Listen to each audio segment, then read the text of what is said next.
right, let's do this.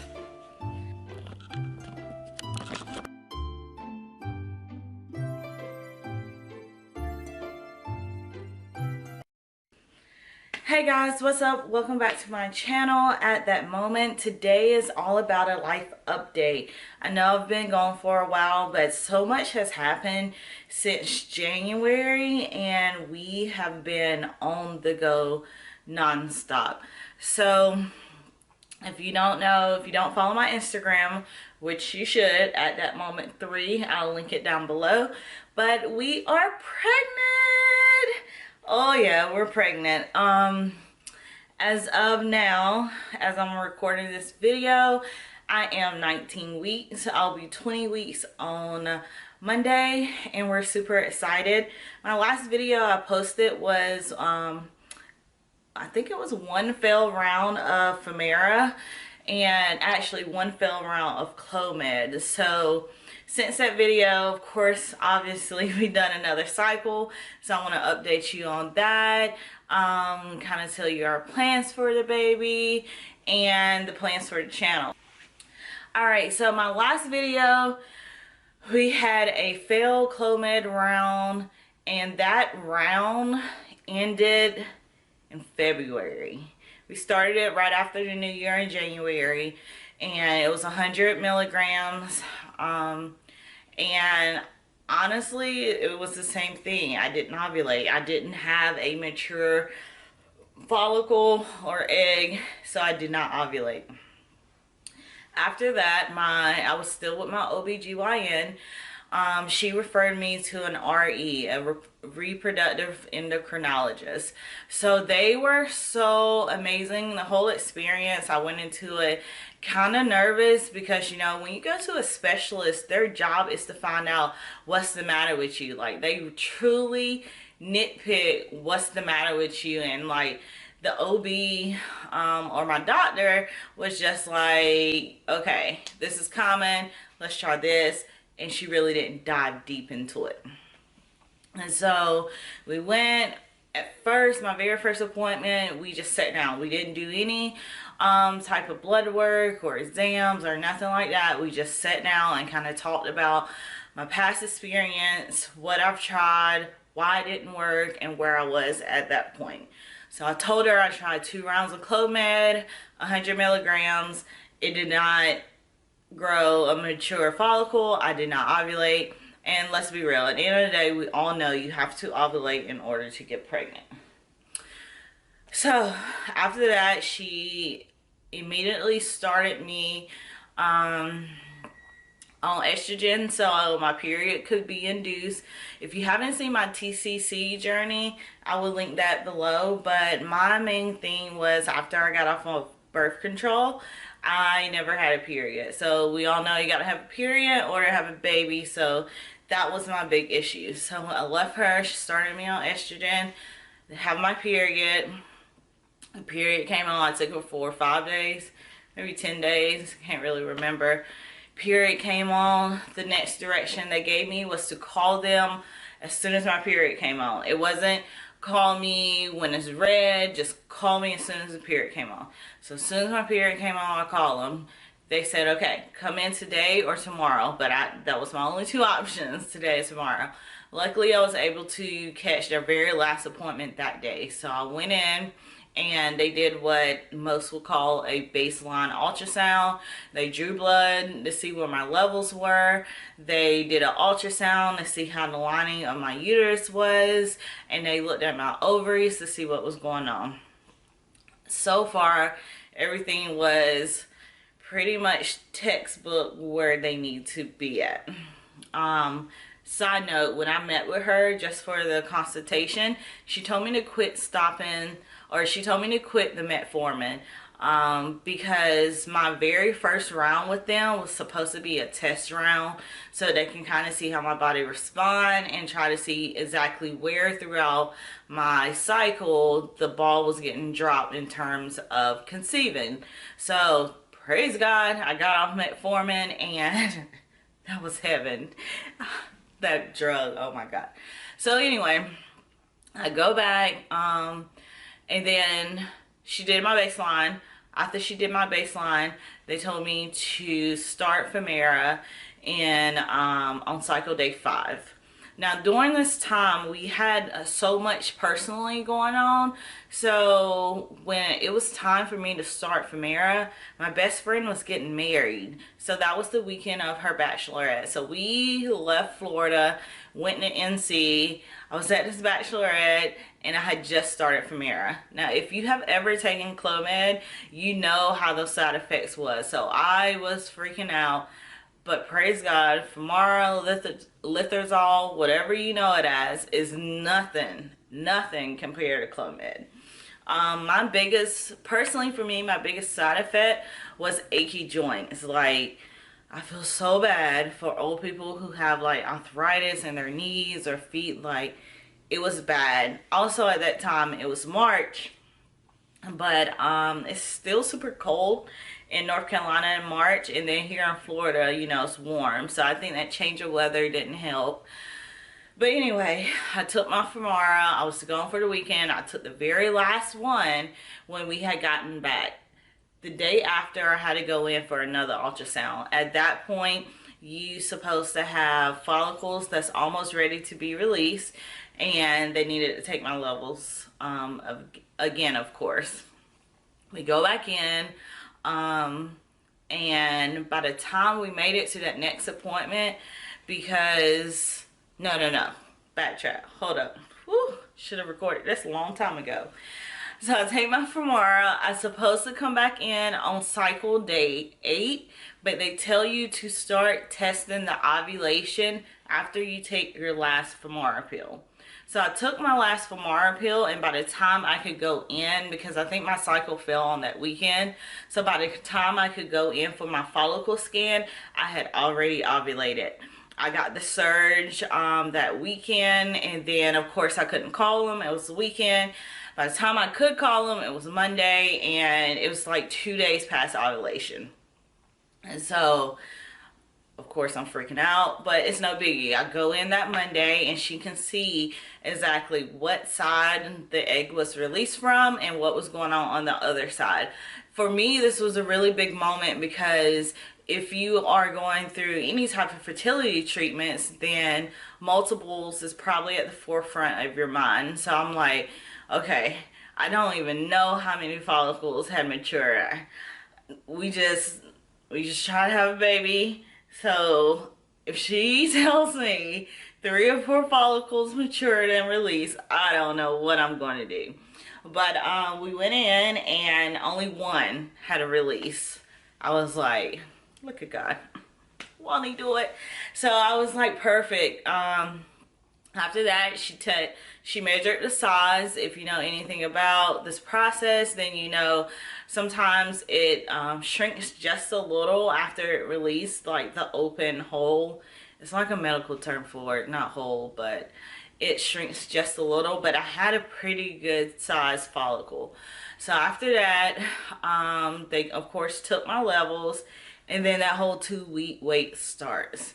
Now personally for me, I feel like I'm a fairly newbie in this TCC journey, so I almost can't count the days in 2-week wait. I don't know what starts what.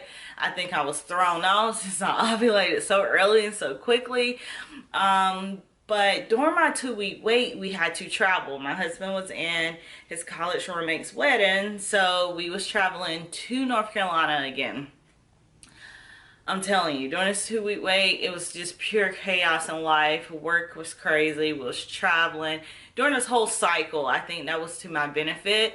Because with Clomid, between the discussion forums and just trying to take my basal temp, maybe I was a little hyper attentive to that cycle. And of course, you know, stress, yada, yada, yada. This cycle, all I could truly do because of our schedule was follow the directions of my RE and make sure I make my appointments. So at this point, it's the 2-week wait. And then the next step, they basically say, you'll come in for blood work one more time, but check on this, start checking this date to see if you get a positive test. Because we was going to the wedding, And because this wedding had an open bar, I started testing on that very first day. I personally didn't want to, but I did just in case. I tested, nothing, like no sign of a second line, whatever. Had a great old time in Charlotte. Woo. I'm so glad I did, because by the time we got back from that wedding, our anniversary is April 3rd. It was like 2 days later. We came back on a Sunday. I think our anniversary this year was on a Tuesday. By the time we came back, I did not test anymore Sunday, Monday. I tested Tuesday morning. I had until Saturday of that week to test and look for a positive. When I tested Tuesday morning, it was like a little hint of a line. At that point, I was like, oh shit. Oh shit. So then we went, because our anniversary was during a week. We just took the day off. With the crazy traveling schedule, we really didn't do anything. We said we won't take the day off, relax, dinner, whatever, all of that good stuff. So at that point, I was like, all right. So we go to work out, and I was like, I need to go by the store again, because at the house I had one digital test. I got the 2-pack, one with the lines, one with the digital, but the line was so faint, I knew it probably wouldn't appear on the digital this early. So I was like, babe, I need to go to CVS and get a test. At this point, I didn't even tell him. So we come back in from the gym, and I took it again, and it's a little darker. So I said, this is real. 1, because I've never had a false positive. 2, I never had a hint of a line. So 3, anything that appeared on that test, it was the truth. So I was like, oh my God. So when I went into the store this time, I bought the cheap ones. I bought the CVS brand. Let me tell you, I don't know who created pregnancy tests, but they are making money, because them things are expensive. So I was like, oh my gosh. I was like, babe, and I'm taking them tests. Now we all know, men, it's clear. It has to be clear for them. So at this point, the second line was, of course, lighter than a control line, but it was obvious. Any of my TCC girls know any type of line that appear, you're pregnant. So he was like, is it? You know, that confusion. So I was like, this is what we're going to do. We're going to go out and enjoy this anniversary before I go to sleep tonight, or first thing in the morning, because I wasn't quite sure how late we was going to be out and yada, yada, yada. I will take that digital test. So we go to dinner. We do a couple other things. I enjoy that one last glass of wine.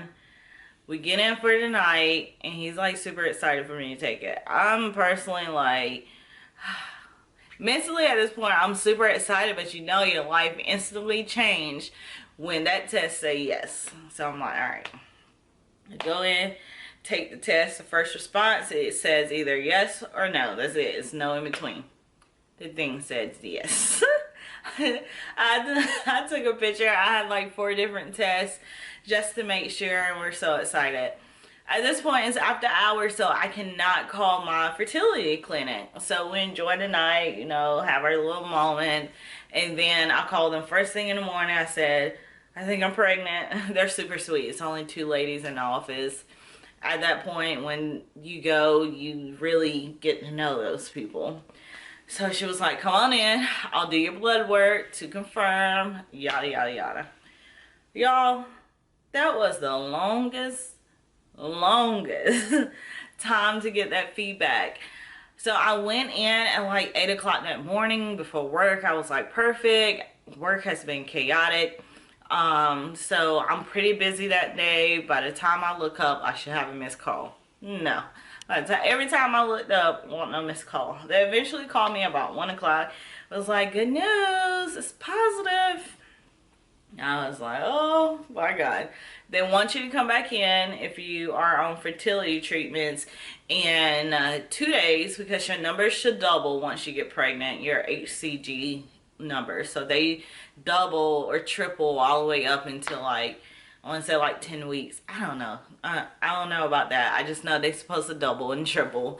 So I go in 2 days later and they actually doubled. In between all of this, before you ask me, I really had no signs. The only thing that caught my eye, no matter how much water I would drink, my urine still had like a neon tint to it. And it wasn't the vitamins. It was something different. You know how you just know your body. That was the only thing that maybe would have indicated. But if I was not on fertility treatments, I wouldn't have known, and I probably would not truly have known until I was like 8 or 9 weeks. That's kind of when my symptoms kicked in. I did have to take progesterone twice a day. My numbers was a little low, so I took it twice a day until I was 12 weeks, once in the morning, once at night.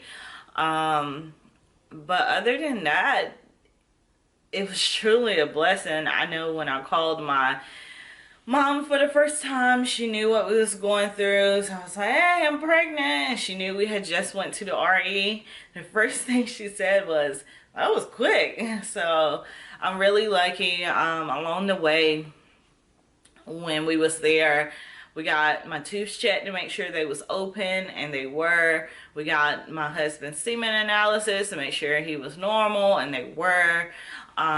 So yes, I have PCOS, but I had all the parts, and that's a blessing within itself. I just need a little jump start, you know, when your battery dead and you got the jumper cables. Had to get a jump start. So yes, we are 20 weeks. Outside of this video, I will do a first trimester update. I'm trying to get back in the groove of my videos, all of that, don't worry. The beginning of the year, no lie, we took 6 trips up north. We live in Florida. Our whole core lives pretty much in North Carolina. We're young, well, no, I'm crossing over that young phase, but we're 29, so you know, everyone's getting married, having babies, so baby showers, weddings, graduations, things like that was going on. But I think that distraction really helped me to cycle, because we was moving and grooving so much. I'm like, boom, boom, this is what I'm supposed to do, but I can't focus on it right now. And so it's been a blessing. Like I said in my first trimester update, or my pregnancy update in general, I would give you the side effects, the symptoms, the cravings, all of that good stuff. But overall, I just want to update everyone who has messaged me on Instagram or left comments on my last video. We are indeed pregnant. It's been a blessing. We are very lucky and fortunate. One piece of advice I can say is, no advice, no words help when you go through the process. You personally have to set in your mind, never give up. So that's pretty much all I got to say. I hope you enjoyed this video. Leave your comments below. Let me know where you are in your fertility journey, all of that good stuff. We are not finding out the gender throughout this whole process. That was one thing I had kind of told myself. I was like, you can't ask for a baby and ask for a specific gender. I'm Christian, I believe in God. You cannot specify those certain blessings like that. I just want a happy, healthy baby. So we are waiting until birth to find out. I am due in December. So a nice little Christmas present. But until I see you in my next video, bye stars.